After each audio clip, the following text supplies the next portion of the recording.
Major funding for Hotel Roanoke, the Grand Old Lady on the Hill, is provided by the Virginia Tech Foundation, a proud supporter of Blue Ridge PBS and its mission to be the region's storyteller. Additional support is provided by the City of Roanoke and Visit Virginia's Blue Ridge.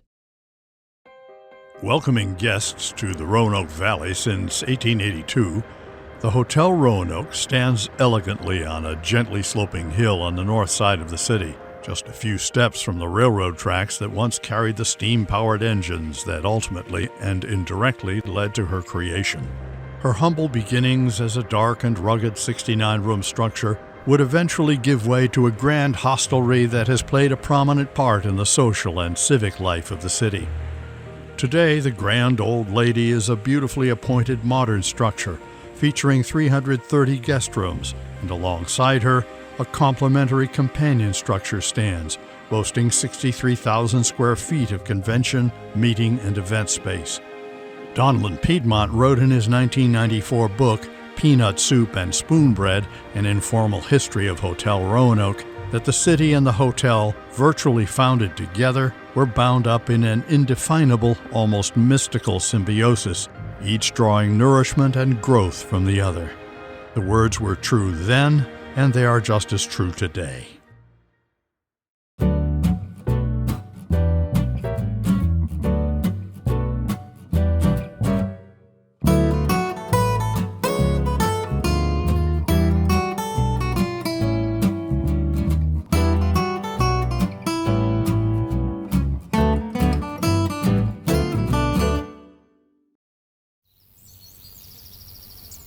Halfway between Appomattox and the 20th century, Big Lick, Virginia, in 1881, was an unremarkable place. The 1880 census listed 669 persons and about 100 houses, fairly evenly divided between black and white residents. It had just one important business street, unpaved, and punctuated with stepping stones as crossings. Chartered as a town in 1874, Big Lick had a newspaper, the Roanoke Leader, and a railroad, the Atlantic, Mississippi, and Ohio, the ambitiously named and, at the time, virtually bankrupt creature of General William Mahone. This place with the unsophisticated name lay between Hollins College to the north and Roanoke College to the west, even then long-established and highly regarded institutions. Roanoke College and Hollins College, it was Hollins Female Institute at that time, were both established in the 1840s, and so by the time the Hotel Roanoke came into existence in 1882, both of those institutions had been around for 40 years. Great events involving the railroad were in the process of coming to fruition, and the visionaries of Big Lick were quick to see the possibilities. Frederick J. Kimball, president of the Shenandoah Valley Railroad and himself a world-class visionary, was looking for an appropriate spot for his north-south Shenandoah Railroad to cross the east-west line of the Atlantic, Mississippi, and Ohio. But in 1881, the AM&O went bankrupt and was sold at auction to a group from Philadelphia who also was controlling the Shenandoah Valley. The railroad was renamed to the Norfolk and Western Railroad as opposed to Railway. The proposed intersection of the two railroads was hardly confidential. Surveyors were already busy looking at various sites, including Salem, Montvale, Bonsack, and Big Lick.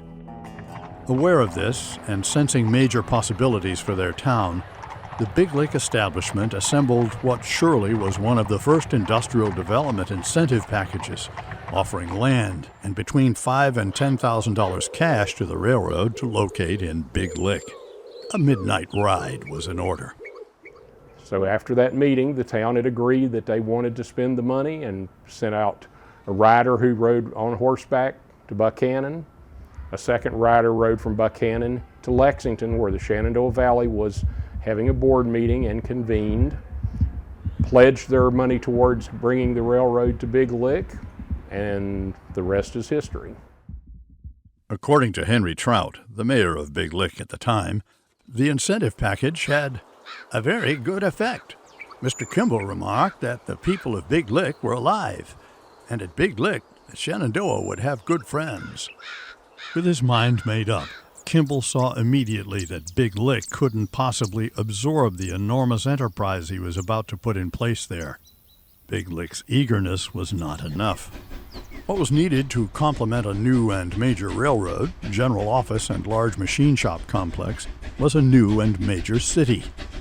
The grateful residents of Big Lick wanted to show their appreciation to Kimball, so much so that a June 1881 election ballot listed Kimball and Roanoke as possible names for the forthcoming metropolis.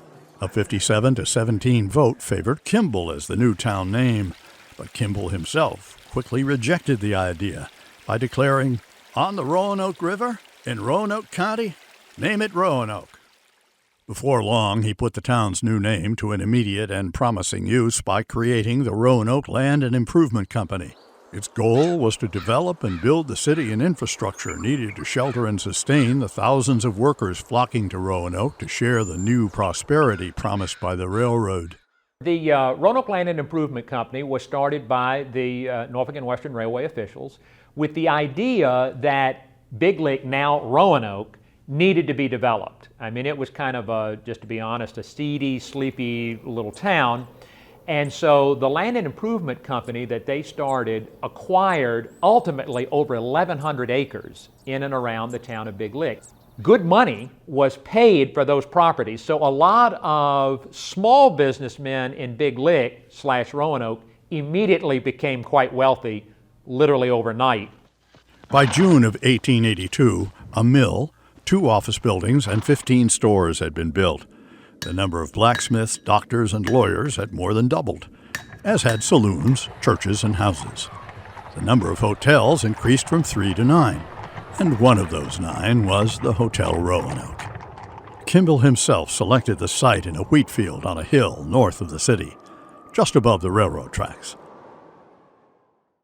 An 1882 photograph of the completed hotel shows it stark and rather bleak.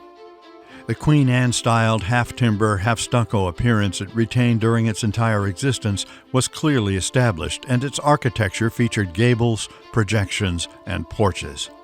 The 69 guest rooms available included some of the modern conveniences of the time, such as hot and cold running water, speaking tubes for calling hotel staff, and elevators. The magnificent mountain views from the verandas and every window and door were said to be another amenity. The Hotel Roanoke officially opened its doors on Christmas Day, 1882.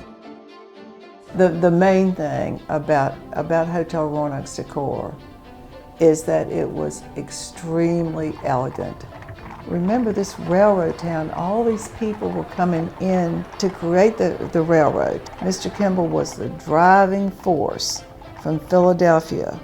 He was president of the railroad. It was his taste that influenced the taste of Hotel Roanoke. Patronage grew steadily, and for good reason. The hotel was becoming established as more than a place to spend a night. It sought to carve out a niche in the resort market. Norfolk and Western trains entered the city bringing passengers from all points, foreign and domestic. Well-to-do families left the summer heat of the cities in search of the fresh air of the Blue Ridge Mountains. The Hotel Roanoke's first expansion took place in 1891, which added a number of guest rooms and remodeled extensively the hotel's west-facing wing. The timber stucco motif was still evident, and a large wraparound porch built to face both west and south. But just 7 years later, in 1898, the hotel's future was in question, when around 1:30 in the afternoon of July the 1st, a fire broke out in the kitchen and quickly spread throughout the wood-frame structure. The thick, heavy smoke filled the air. The lawn filled with spectators and was littered with materials and furnishings. The firemen were having a hard time trying to keep it under control. So the Roanoke machine shop workmen all came running up the hill, and they tried to save carpets and equipment. They did a very good job, but they also lost thousands of dollars worth of furniture and china. What these gentlemen didn't realize was when you throw china and furniture out of second and third floor windows, it's going to break. Several people were seriously injured, and only the upper floor and roof were damaged. The hotel closed for several months, but by November it was once again open for business. The hotel that sprang from the blackened ruins would be rebuilt numerous times in one form or another over the decades to come. Hotel Roanoke's next expansion took place in 1916. The old east-west wing was torn down and replaced with a new 3-story, 72-room addition. Most of the guest rooms were equipped with private baths, and a number of private dining rooms were added as well. The Great Depression was well underway when, in 1931, even the 1916 additions were out of date, thanks to the increasing popularity of automobile travel. Norfolk and Western was willing to spend big money to make its showplace more attractive, while simultaneously putting up a new 8-story office building across the street, next door to the existing office building built in 1896. The $225,000 investment added 40,000 square feet of floor space, 75 rooms, for a total of 250, and a 60-car garage. New room features included electric fans, movable telephones, and large lighted closets. The most important expansion, however, would take place just 6 years later, beginning in 1937. The present hotel was torn down, and a new hotel was built on the same property, which is what most of us remember the hotel as being before 1995. It's the hotel where you and I are sitting in today. And this hotel comprised 6 floors plus a penthouse. Budgeted at just over $1 million, the 1937-38 renovation introduced a brand new facade, including the Grand Tudor entrance now facing southwest. The entire west wing was rebuilt, and 181 more guest rooms added, bringing the total number of rooms to 310. The new design also included a larger parking garage, a new lobby and reception area, dining room, pine room, writing room, palm court, and a ballroom. It was also the first hotel in the country to be engineered for air conditioning. Now, it wasn't air conditioning like we know it today. What they said when they were advertising was that it was there to assist people who had allergies. So that's very different from what we have today. Today we just want cold rooms. The lobby, paneled in American black walnut, was furnished for appearance and comfort. The registration desk faced the front door. Above it, a series of murals traced the history of the New World, the Mayflower, Pilgrims and Indians, John Smith and Pocahontas, Patrick Henry, and an old southern plantation. The Pine Room was paneled in warm knotty pine and featured traditional prints and a painting of the Roanoke Valley that still hangs there today. The glassed-in porch became Peacock Alley, and the garden site became the Crystal Ballroom. The ballroom would become the heart of the hotel's business and social life as the years rolled on. The dining room was located just about where it was originally, but with a new curved bay facing north. Dogwood, the Virginia state blossom, was used as the decorative motif and repeated in the design for the new china. To this day, the dogwood china pieces are a much-in-demand souvenir by hotel guests and collectors alike. There are basically 5 variations of the dogwood pattern itself. It may have been white. It may have gone to a cream color over the years from the 1930s up, all the way up through the 1970s, which was actually used as a thicker china, to the more elegant, closer to bone china that was used till the original closing, and then what they use today. So people would come to Roanoke just to go and buy one of the plates to say that they had been to the Hotel Roanoke. A September 1938 menu listed breakfast prices ranging from 35 to 75 cents, luncheon from 60 to 90 cents, and dinner from $1.10 to $1.50. Rates for the rooms in the new wing began at $3 and in the east wing at $2.50. With unveiling of the new west wing in 1938, Hotel Roanoke entered the modern age, its location ideal, its reputation immaculate and growing, with excellent service still at the heart of the grand old lady on the hill. In June 1942, Deacon Brown, assistant head waiter, celebrated 60 years of service with the hotel. Not far behind was William Campbell, who in 1948 celebrated his 45th anniversary. Like Deacon Brown, Campbell too sent all of his children to college, 4 sons and 2 daughters, and like him, enjoyed seeing his photograph on the front of a congratulatory menu. For many, service was a career and practically a lifetime commitment to the grand old lady. Another very committed member of the hotel team in those days was Fred Brown, because in 1940, Chef Brown invented Hotel Roanoke's signature peanut soup. Favorable reaction was immediate, and for a time, the recipe in which peanut butter was the main ingredient was a closely guarded secret. But after hundreds of requests every year, the recipe finally got printed, and hasn't been much of a secret since. It's safe to say that many chefs since the days of Chef Brown have tried to add their own twist to the famous peanut soup, and many will try again. Obviously, I came down here to interview. I was having dinner with our human resources director. So when I see the peanut soup, and of course me being a chef, I'm like, okay, how can I tweak this? How can I fancy this up? How can I put my twist on it? She's like, oh no. We don't touch the peanut soup recipe. That's an heirloom recipe. That we don't touch that. I'm like, yeah, but what if we did like a jelly crouton? It was a peanut butter jelly soup and so on. And she's like, oh no. The peanut soup is a peanut soup. I'm like, okay. As for the spoon bread, this savory dish isn't a bread at all. It's like a custard, like cornmeal custard. It's creamy, it's eggs and butter and cornmeal, and where can you go wrong with that? And again, people will come in and be like, you got spoon bread today? I'm like, of course we do. We serve our spoon bread 7 days a week, and if we don't have it, you'll see me outside with an angry mob. By the mid-40s, the nation was deep in the throes of the Second World War, and the hotel did its part, temporarily housing Army, Air Force, and Navy pilots taking classwork and flight instruction at Roanoke's Woodrum Field.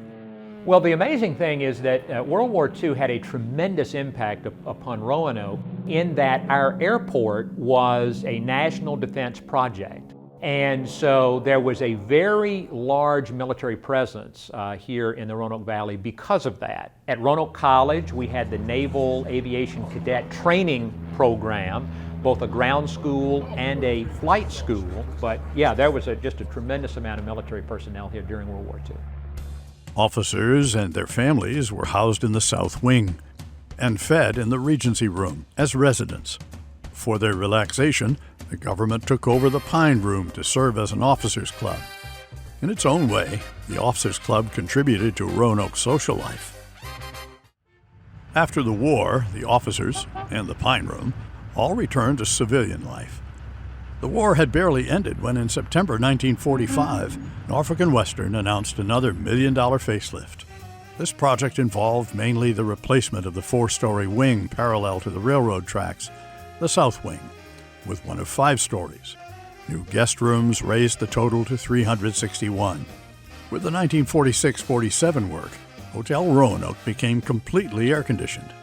Unlike the 1938 claim that the hotel was scientifically designed for air conditioning, it seems clear that being designed for cooling and actually being cooled were 2 different things. There was only one more major construction project undertaken before the hotel closed in 1989. A new 5-story and basement north wing was constructed parallel to Jefferson Street in 1955. Primarily to accommodate increasing demand for larger convention facilities. Hotel management clearly felt that while guests and their families would always be welcome and pampered by its trademark service and hospitality, the nation's changing business practices had created a booming convention trade.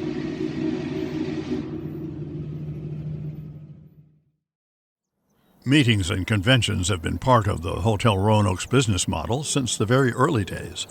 The aim then to put guests in the rooms and diners at the tables was the same in 1952. In the thriving post-war business climate, the hotel produced and widely distributed a film called Hospitality Unlimited. It was aimed at the convention market and showed off the hotel and its many guest services, although sometimes exaggerating the storyline to do so. the beautiful, completely air-conditioned Hotel Roanoke. Hospitality Unlimited, with its dated charm, features hotel guests arriving on a passenger train hauled by a Norfolk and Western Class J engine. The women detrain wearing hats, gloves, and furs. Bellmen escort the guests to their rooms and point out the new amenities, like air conditioning and the individually wrapped drinking glasses. When the guests order dinner, the film features the exclusive dogwood pattern china, even a machine that manufactures ice, never touched by human hands. While the business meetings are taking place, the women are manicured in the beauty shop, play bridge in the pine room, and write postcards to friends and family back home. Some of the men, possibly skipping the business session, are in the barbershop or in the health club. One, in shirt and tie no less, is working out on a stationary bicycle. Another, presumably not wearing a shirt and tie, is in the steam bath. And a third is getting a rub down. Feeling like a million. The second film, produced in 1963, shows off new facilities and amenities, including TV sets in each room and telephone message lights, an exhibit hall designed to handle large displays, the motor inn, and a new swimming pool. In opening the Motor Inn in 1963, the hotel tried to follow a national trend. Hotels were losing business to the new booming motel industry, and so started calling themselves motor hotels or motor inns in an effort to appeal to the automobile traveler. And they had a certain number of rooms set aside. They had parking right outside. They suddenly realized that they needed 3 shifts a day to handle this, with very little business. It lasted a very short time. It just could not compete with places on the highway. Changes and improvements, steady and costly, continued through the 1960s and beyond in order to make the hotel, along with its ambiance, cuisine, and other amenities, more attractive to meeting and wedding planners alike. Hotel Roanoke has always been in very high demand for ceremonies, receptions, and family gatherings. This was a special place for my parents because they had their first date here and then their wedding reception. It was the site of many family occasions and special dinners out. And when we would come to the hotel for dinner, we would have to, for several nights leading up to it, have to practice our Hotel Roanoke manners. I was 5 years old. It was a wonderful place to learn about manners because, for one thing, you dressed up for dinner. You came into a formal setting. The table was set very nicely, and you sat down, put your napkin in your lap, and you had to learn which fork to use and when to use your knife. And it was a wonderful place to experience something very special and formal. There were so many weddings during his time at the hotel that Billy Davis was known to say that he had handled so many weddings and receptions in his job as assistant banquet manager that he could virtually cry on request. And yet, with all of that, there was once even a funeral at the hotel. Clearly not as joyful an occasion as the weddings, it nevertheless reflected the familial and personal hold the hotel had on its guests. Like the former Roanoke music teacher who'd retired and moved to Florida, every year she'd return to Roanoke and spend several weeks of the summer at the hotel. She had said that she hoped when she died, her ashes could be scattered on the hotel flower beds. So when the time came, her family gave a luncheon here at the hotel, after which her friends stood on the porch and watched as the family walked down and scattered her ashes among the flower beds. It just showed that there were people who, once they came to the hotel, really had a hard time leaving. Celebrating and grieving families aside, Hotel Roanoke had many supporters in its steady efforts to fill the rooms. One, of course, was the railroad itself. The Norfolk and Western's board of directors met at the hotel regularly, and the company's principal and largest gathering for many years was the annual Better Service Conference. Another major source of business was the Miss Virginia organization. In 1953, the Junior Women's Club was the first group to have that back in 1953, and the first pageants were held right here in Hotel Roanoke in the old Crystal Ballroom. And so the love relationship between the Miss Virginia pageant and Hotel Roanoke started a long time ago. Hotel Roanoke, until recently, remained the headquarters for the contestants. Each new Miss Virginia had the use of a suite in the hotel for the year of her reign. Tylene Barker, Miss Virginia! Tylene Barker, the first Miss Virginia to become Miss America in 1978, was given further special treatment by the hotel. And so I came back to Southwest Virginia, to Pulaski County, my hometown of Galax, and of course stayed here at the Hotel Roanoke because it was the home of Miss Virginia. So they didn't tell me this, and it was such an incredible surprise, but I checked in and they led me down the hall and they had remodeled a whole suite for me, and it was called the Miss America Suite. So anytime I came back into this area and stayed at Hotel Roanoke, I got to stay in my own suite, the Miss America Suite.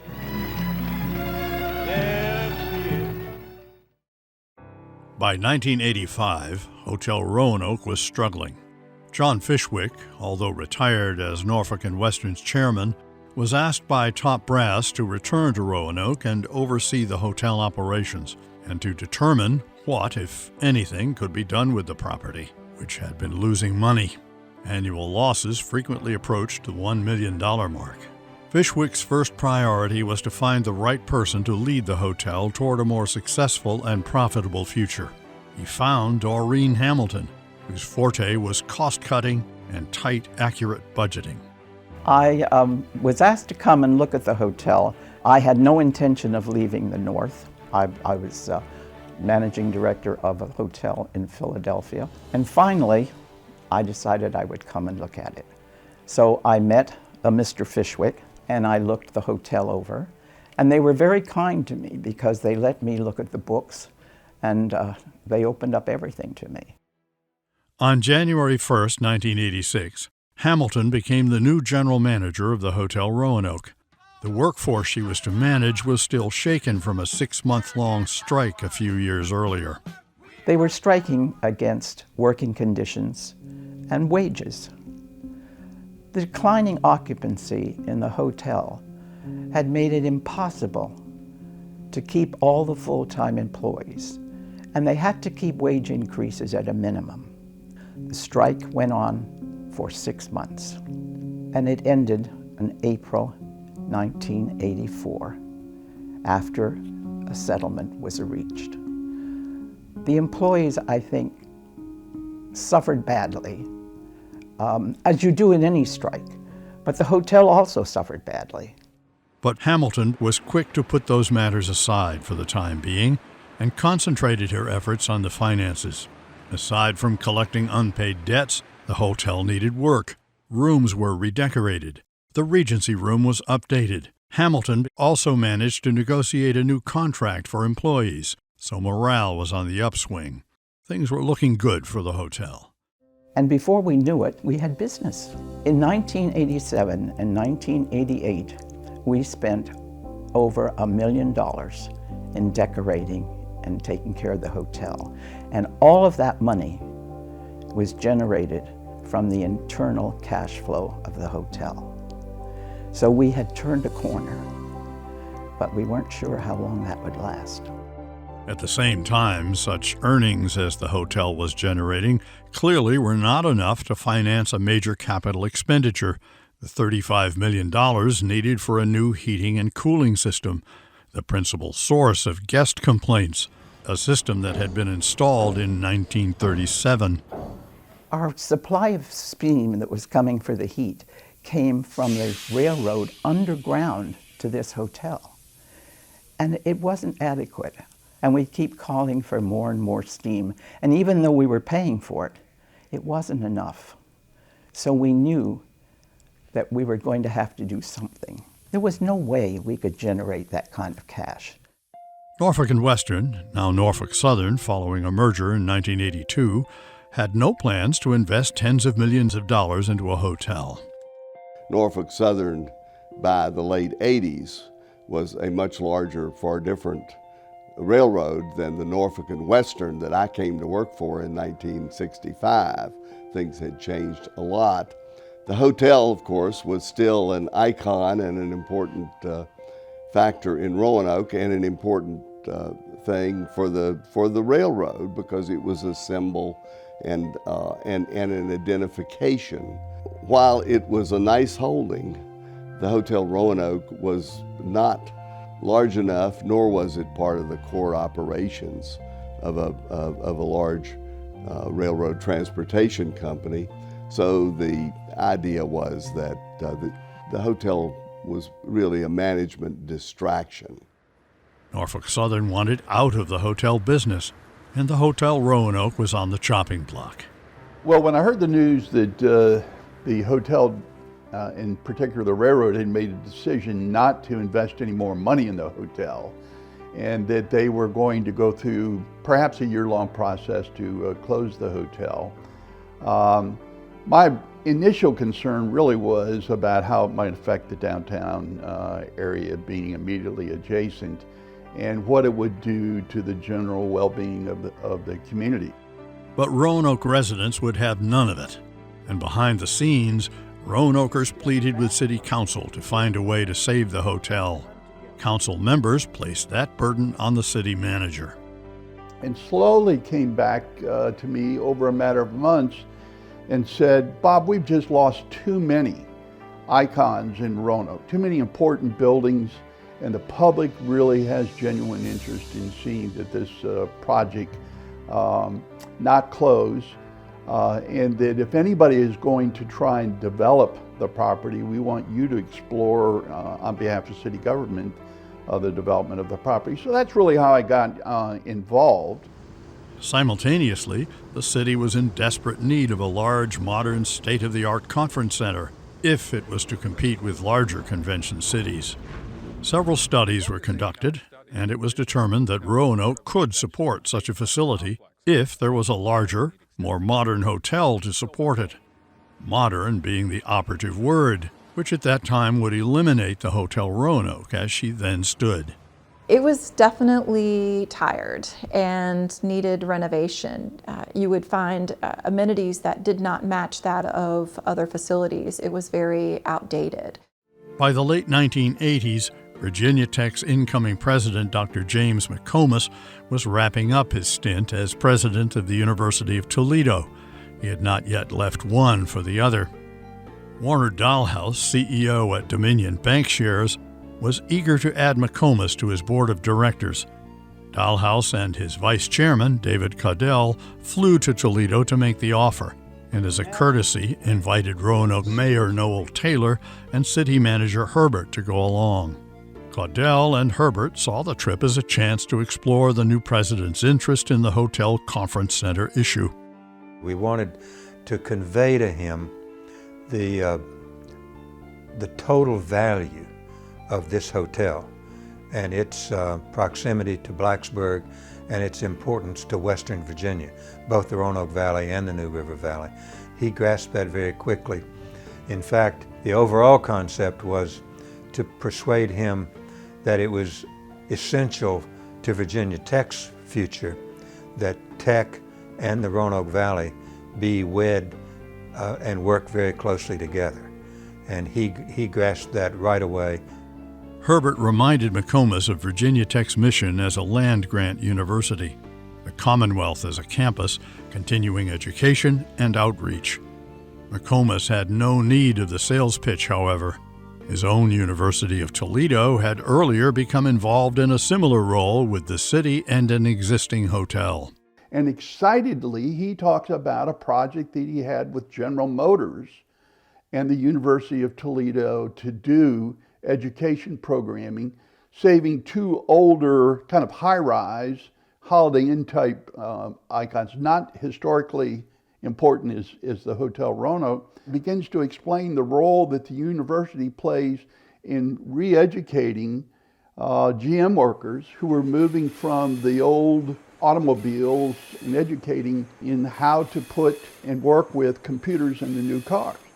He was able to show the Roanokers how old hotel properties had been converted to serve as education and training facilities. And Jim, after the visit from the individuals here in Roanoke, called and asked me to come to Toledo to help prepare him for his transition to Virginia Tech. But Jim said, Menace, I'd like for you to give some real serious thought to this, to work with the folks in Roanoke, and see if there's a possibility that we could establish a relationship, especially in view of the fact that you've shared with me that the university has been thinking of establishing a new conferencing presence. With McComas now in place in Blacksburg, the university was prepared to move ahead. I started meeting with the individuals here in Roanoke, made it very clear that if we were to do this, it would be a conferencing center where we would expand our focus in conferencing, which means basically non-credit education, and ties in with good quality higher education. Thinking along the same lines was Norfolk Southern's man in the hotel, John Fishwick. Though primarily representing Norfolk Southern's interest, he wanted to find a way to fill the need for a major meeting facility, settle the hotel dilemma, and at the same time promote Tech's own goals. On his own, and without any backing or authorization from Norfolk Southern, Fishwick asked if Virginia Tech would consider accepting the hotel as a gift. On July 26, 1989, Arnold B. McKinnon, chairman of the board and CEO of Norfolk Southern Corporation, alongside Dr. James McComas, president of Virginia Tech, and Roanoke City Mayor Noel C. Taylor, held a press conference in the hotel's Pine Room. Norfolk Southern Corporation would donate its 107-year-old Hotel Roanoke to Virginia Tech to be turned into a major facility for conferences and continuing education. A sad end and a brave beginning for the Hotel Roanoke.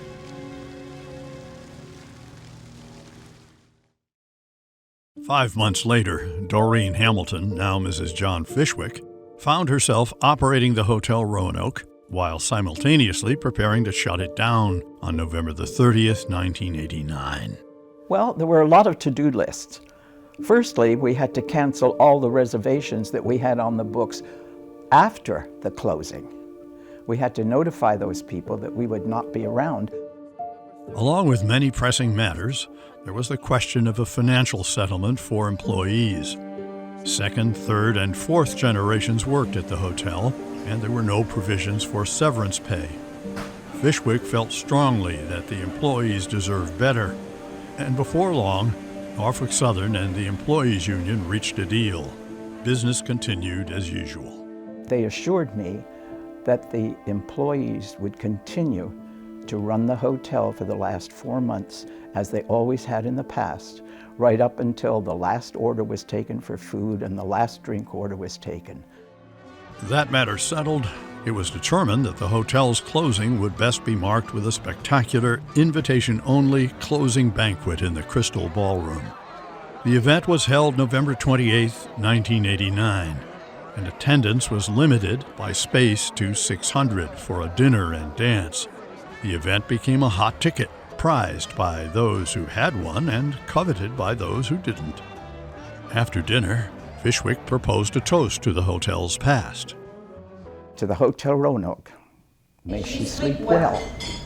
And may she waken with all the charm of today to face a bright and prosperous 21st century. To the Hotel Roanoke. And then, in a moment that brought tears to most, guests and staff hugged one another amid sobs and tears. As the day darkened and the air cooled, guests moved outside for the final ceremony of the evening. Doreen Fishwick gave one last speech, followed by moving remarks by the Reverend Noel Taylor. The Hotel Roanoke, he said, has become a symbol to us all. Our citizens cherish its beauty and hold dear the memories of good times. But as we close its doors, lower the flags, and sing the final notes, we also open the door to the future of our city. but it was almost like a funeral. People from Roanoke came and stood in that circle, not knowing if it would ever be opened again. So at midnight, the door was locked and the hill became dark and hushed. And that was the end. When the Hotel Roanoke doors reopened at 9 on the Monday morning following the closing banquet on December 4th, waiting in the cold was a line of people stretching around the building. There was to be an everything goes liquidation sale with tens of thousands of pieces there for the picking, from coffee spoons to laundry equipment, beds to bath towels, televisions to teacups. And there are stacks and stacks of china, and there are piles of linens and piles of furniture and piles of items that came throughout the rooms, everything to the actual uniforms of the individuals that were there. And to know that less than a week before that I was here and somebody was wearing that outfit. That was somebody's job, that was somebody's livelihood. It's gone. And yes, it was a very, very solemn event. It was like people going to a wake. It was a terribly emotional situation because you just hated to see the grand old lady being torn apart by souvenir hunters. It's like somewhat like vultures picking over the carcass here with things stacked up to be sold. It just was tragic. It looked very much like a war zone. There was china broken, there were things knocked over. It looked horrible. In the Crystal Ballroom, where sales were rather robust, oddly enough, there were only 48 cups and saucers to be found, and no water goblets at all with the HR logo. A shortage likely explained by guests who had been eager for a keepsake with which to remember the grand old lady. By the beginning of October, we had to order more china and silverware to carry on our business for the next 2 months. I can see people getting a piece of silverware into their pocket, but our silverware wasn't stamped with anything. It was just regular silverware. I don't know how they could possibly have gotten a plate or a sugar bowl or a cream pitcher unless they brought great big bags, and we certainly didn't inspect them because we didn't expect this to happen. But anyway, some people have really nice souvenirs. The remaining staff moved across the street to the Norfolk and Western building to wrap up remaining financial matters. In the hotel, the lights and heat were turned off. The staff departed. Everything that had given life and warmth, flavor and style to the Hotel Roanoke was gone. The building was left alone, silent and dark. But was it dead? By the early 90s, there was an all-star cast of players, too many to mention, all of whom played an integral part in what would follow. My recollection is that when the hotel closed, it was still in doubt as to whether a viable plan could be put together to reopen it. There were certainly conversations and negotiations in progress, but a plan had not been agreed to by the city and by Virginia Tech.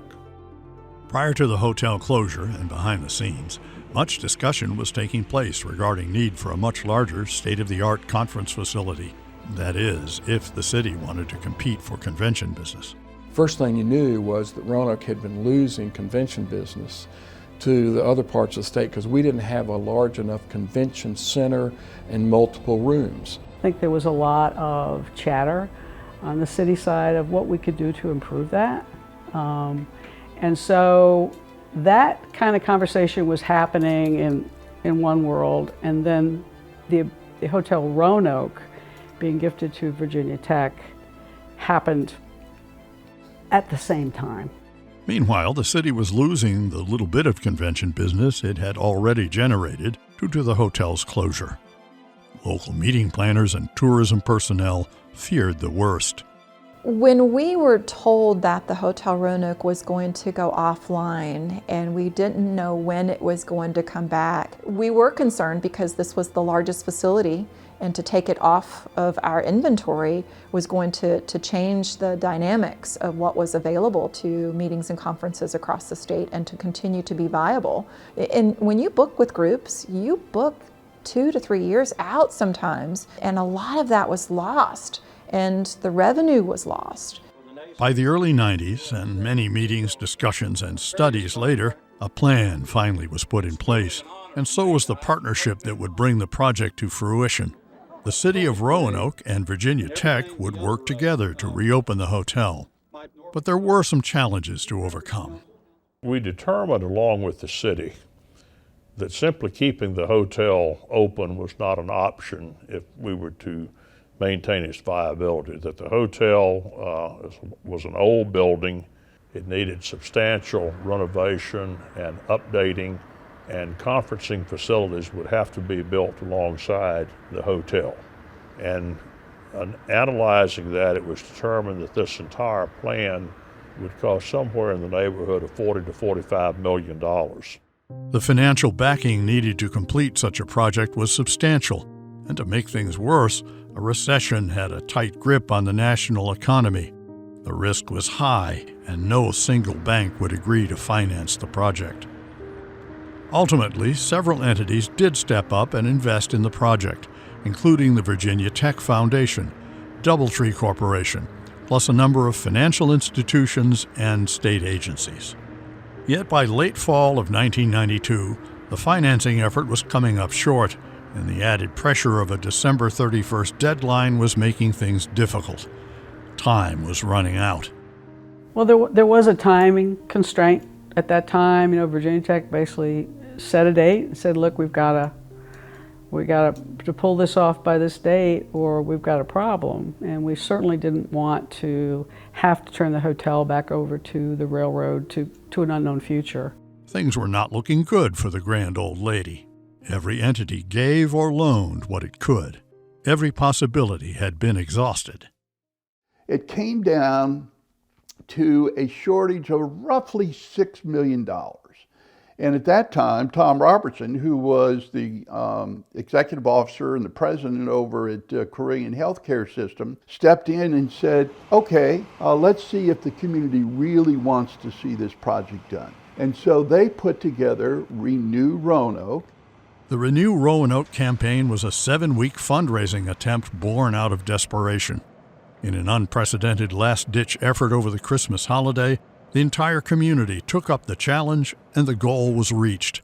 We actually had telethons and tremendous publicity, reaching out to the people of Western Virginia, all of Virginia, and saying, we want to save the Hotel Roanoke. We put all the money we can find into this project, but we need a little bit of more help. At a rally at the Roanoke Civic Center on January 11, 1993, Tom Robertson announced that Renew Roanoke had raised $5 million. In addition, Norfolk Southern donated another $2 million. The Hotel Roanoke would survive. The Hotel Roanoke and Conference Center formally reopened in April of 1995. A ribbon cutting and dedication ceremony marked the successful culmination of efforts by civic, education, business, and philanthropic leaders throughout the Roanoke and New River valleys. So I think it's one of the great success stories, and what it shows, in my opinion, is cities and some individual entities can't always do things by themselves. But this is a prime example of a partnership that allowed something really significant to happen to Roanoke that would have never happened otherwise. Gary Walton was hired to oversee the reopening and manage a new and more modern Hotel Roanoke, including a 63,000 square foot conference center. From behind the scenes, it was very much apparent that we had, basically running two organizations, two businesses, but we really wanted the experience for our guests to be a seamless one, so they didn't know that. It was a pretty significant educational process to explain to people how we would operate and how we would target our business. The new Hotel Roanoke would now have a number of resources that the original hotel did not. One of the most important decisions that was made at the time of reopening was to affiliate the hotel with a national hotel chain to ensure success and help with the national marketing, reservation systems, frequent guest programs. And currently we're with Hilton. We're Curio by Hilton, and that's been fantastic for us. It's really allowed us to lift quality, and with the investments, it's really paying dividends. The renovation and construction project was, and is to this day, a true public-private partnership. Ownership of the property now falls to two separate entities, both equally important, but each with its own revenue, budget, and capital needs. The Conference Center of Roanoke is owned by the Hotel Roanoke Conference Center Commission. Okay? The Hotel Roanoke is owned by Virginia Tech Foundations. Although you hopefully would never see a line of demarcation here, you would see it as a constant flow of one property. There is, in essence, a physical conference center and a physical hotel. And we marry up where we marry up. But the idea was to create, obviously one flowing experience for guests and groups. Additional structure and infrastructure projects were undertaken at the time of construction. The realignment of Wells Avenue serves as a major gateway to Roanoke from the interstate and local traffic. Reconstruction of 2nd Street and the 2nd Street Bridge allows for better traffic circulation to downtown and the conference center. The Market Square Walkway was another necessary addition, and it too has benefited downtown businesses and attractions. Yeah, that's a huge deal. Today you can come out of the hotel and you can actually walk over the railroad tracks instead of having to cross the railroad tracks. And it's just so easy to get between the hotel and downtown, and you're immediately in proximity to the art museum, all of the restaurants and the galleries, and that's especially important when conferences are here. So many people want to experience the neighborhood. They just don't want to come into the hotel and sit and have a meeting, but they want to experience what the neighborhood has to offer. The city that once struggled to attain and retain meeting and convention business due to a lack of space is now able to position itself as a state-of-the-art convention destination. The Hotel Roanoke Conference Center plays an essential role when it comes to bringing in the new economy, whether it be the medical industry, whether it be high tech. Conference and meetings business has just really gone through the roof. We are enjoying 8 consecutive record years of growth now, and it acts as a great attractor for bringing in the meetings that this community needs to move the economy forward. Another important partnership announced in 2007 between Virginia Tech and Carilion Clinic has had a direct impact on the hotel and conference center. The Virginia Tech Carilion School of Medicine and Research Institute relies heavily on the downtown property. So the relationship between Hotel Roanoke and Carilion Clinic is really rather intimate. It's such an important asset to have that partnership. It's one we rely on because we want a wonderful place when we're recruiting new talent, and we use this facility often. We also need the conference center facility for a lot of the conferences, a lot of the work that we do to educate our staff, our managers, our board, and so it's really rather important to us. Virginia Tech is a very engaged university. As a land-grant university, we were created to be engaged with the people that we serve, which is really the whole Commonwealth. So having a conference center attached to the hotel has been a huge boon to our engagement for this community, not only for events and celebrations, but also for educational opportunities, for holding workshops, symposia, conferences. So we view it as not only an asset as a hotel and a conference center, but as a way of extending the reach of Virginia Tech into this community. The Hotel Roanoke that opened in 1995 clearly is a very different structure than the Hotel Roanoke that opened in 1882. The Tudor characteristics she was born with still apparent in the current version of the Old English Inn. Another long-standing tradition that is still evident to this day is that of excellent service and hospitality, thanks to the dedicated workers who have served the grand old lady all these years. Service is invaluable here, and from a position of mayor, it's important to us because they're oftentimes the first people that are seen when people come into our city, pulling up in the valet parking and the way you're treated coming in, doors are open for you. They welcome you to come in. So the service is what it's all about, and it's friendly service. Like Deacon Brown and William Campbell in the 1940s, and countless others who provided service throughout the last century and a half, today's Hotel Roanoke employees remain committed to making a difference for the guests they serve. Well, I always say if I can make somebody else smile, I'm gonna smile along with them. So I try to give people my best each and every day. And customer service is very important, especially if you want the people to come back. And I prefer to make them feel at home when they're away from home. Well, I've been in the service industry when I was 13 years old, I started. And I've always seen the hotel standing on a hill, and when I worked at the Shenandoah Club, and I seen the Hotel Roanoke, and I said, you know, one day I'm going to work there. And then when I walked in the first day I actually got the job, I said, this is where I'm going to stay. And the service here is outstanding. People come back time and time again, and I always make sure they leave with a smile. For many at the hotel, both in the past and the present, employment at the Grand Old Lady has been a family affair. It's been a wonderful place of employment throughout the years here at the hotel. We've got currently pairs of employees who are related, either moms and daughters, fathers and sons, cousins and aunts, and the commitment that they show and what it means to their family through the years really is pretty incredible to see.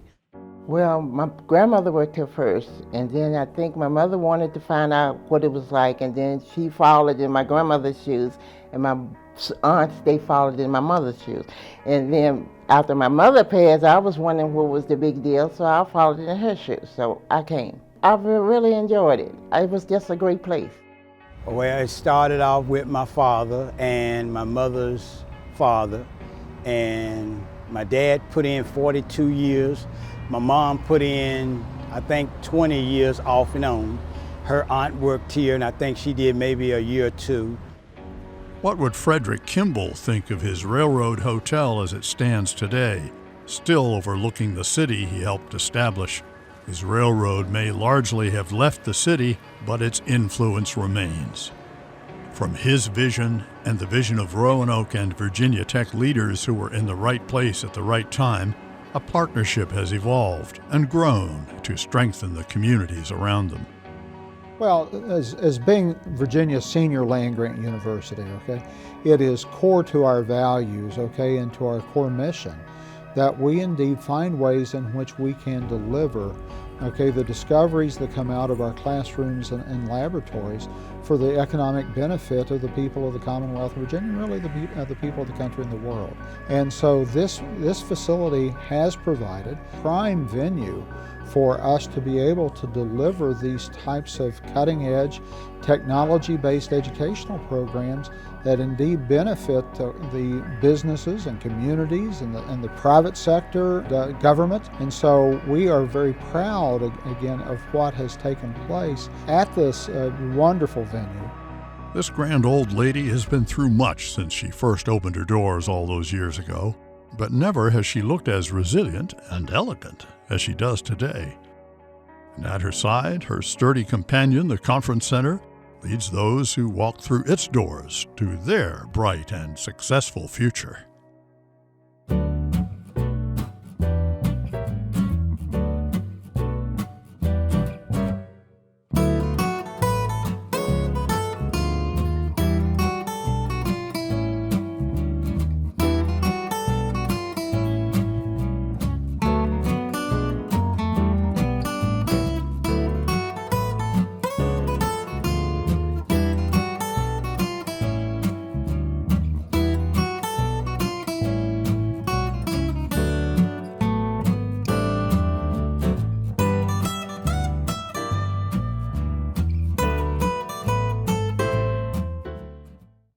Major funding for Hotel Roanoke, the Grand Old Lady on the Hill, is provided by the Virginia Tech Foundation, a proud supporter of Blue Ridge PBS and its mission to be the region's storyteller. Additional support is provided by the City of Roanoke and Visit Virginia's Blue Ridge.